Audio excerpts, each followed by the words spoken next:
नमस्ते। स्पंदन एकेडमी की क्लास 6 में आप सभी का हार्दिक स्वागत है। आज का हमारा अध्याय 15 जिसका नाम है स्पष्टवादी, जो बरसाने लाल चतुर्वेदी द्वारा लिखा गया है। तो आइए हम इस पाठ की शुरुआत करते हैं। तो जो हमारे प्रिय मित्र मास्टर रौनक लाल को भाषण देने का मर्ज है, राजनीतिक सम्मेलन हो, साहित्य गोष्ठी हो अथवा रिस्के वालों की हड़ताल से संबंधित समारोह, लेकिन वे भाषण देने की चेष्टा अवश्य करते हैं। उनके भाषण का हाल यह है कि आरंभ में 500 व्यक्ति हो तो भाषण खत्म होने तक 5 रह जाएं। वे क्या बोलते हैं ये तो जानते हैं, या तो वो जानते हैं या सिर्फ उनका भगवान। कोई चुप और कोई भी चुप होने का कहता है तो हाथापाई पर उतर आते हैं। तो उनके लेखक बरसाने लाल चतुर्वेदी हैं, जो मित्र के स्वभाव पर व्यंग कर रहे हैं, मतलब हंसी मजाक कर रहे हैं। तो जो लेखक के मित्र रौनक लाल को भाषण देने की इतनी बुरी आदत है कि वे बहाना ढूंढते हैं कि कोई भी अवसर हो वो चूकते नहीं है। इतना ही नहीं, उनका भाषण एक बार शुरू हो जाए तो रुकने का नाम भी नहीं लेते। यहाँ तक कि श्रोता धीरे धीरे खिसकने लगते हैं, पर उनका बोलना बंद नहीं होता। उनके भाषण में यह कमी है कि वे प्रसंग से अलग हटकर बोलते हैं, जो श्रोता की समझ से बाहर होता है।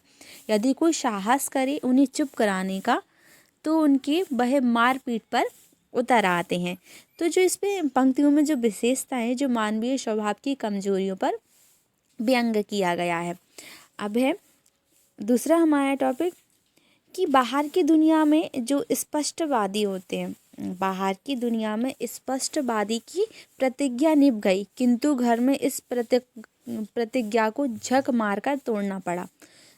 एक बार तो स्पष्टवादिता के चक्कर में जो उनकी श्रीमती जी हैं, झगड़ा होते होते बचा। मैंने सोचा कि प्रतिज्ञा के पीछे ज़्यादा पढ़ूंगा तो वह दिन दूर नहीं जब मेरी जिंदगी दुर्भर हो जाएगी।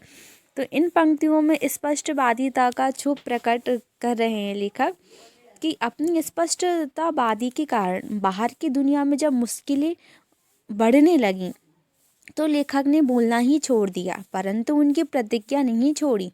लेकिन घर में यह संभव नहीं था और अपनी आदतों के कारण कई बार पत्नी से उनके झगड़ा होते होते भी बचा।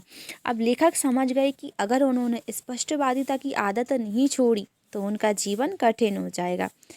इसमें जो विशेषता है पंक्तियों में कि स्पष्टवादिता की कठिनाइयों को प्रकट किया गया है और मानवीय जो स्वभाव पर व्यंग किया गया है।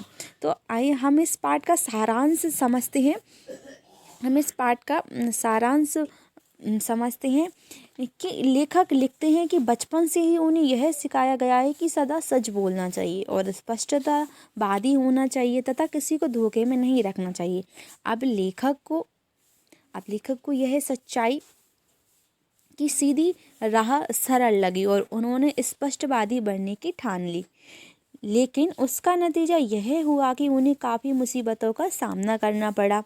उनके जो अपने सगे संबंधियों ने भी उनसे रिश्ते बिगड़ने लगे। उनकी यह प्रिय मित्र रौनक लाल जी भाषण देने के शौकीन थे, जो बोलना शुरू करते थे तो रुकने का नाम नहीं लेते था। अब एक बार जो साहित्यकार की जयंती के अवसर पर लंबा चौड़ा भाषण देने के बाद लेखक ने प्रतिक्रिया पूछी तो लेखक ने 2 टूक शब्दों में उन्हें बदतमीज उत्सव का सत्यानाश कर दिया करने वाला और प्रसंग सहित भाषण करने वाला उनके लिए बना दिया गया। बस फिर क्या था, दोनों के बीच हाथापाई शुरू हो गई और सदा के लिए रिश्ते बिगड़ गए। इसी प्रकार अपने बेसुरे बांस वाला किशोरी लाल के गाने की स्पष्ट शब्दों में भी बुराई करने के कारण लेखक की नौकरी जाते जाते बची। अतः उन्होंने यह तय किया कि वे अपनी आदत से पीछा छुड़ा कर रहेंगे। अतः एक दिन उनके मित्र ने अपनी खामियों के बारे में पूछने पर लेखक मुस्कुराकर रह गए, परंतु कुछ कहा नहीं। एक और रिश्ता बिगड़ने से बचा। लेखक को स्पष्टवादिता के कारण बाहर ही नहीं घर में भी पत्नी से उलझना पड़ा। वे समझ गए कि यदि उन्होंने अपनी आदत जल्दी नहीं छोड़ी तो जिंदगी दूभर हो जाएगी। कहने का अर्थ यह है कि स्पष्टवादी होने के चक्कर में वे कटुवादी होते जा रहे थे। अतः उन्होंने सत्य बोलने पर प्रिय बोलने का रास्ता चुना और सबके प्रिय बन गए।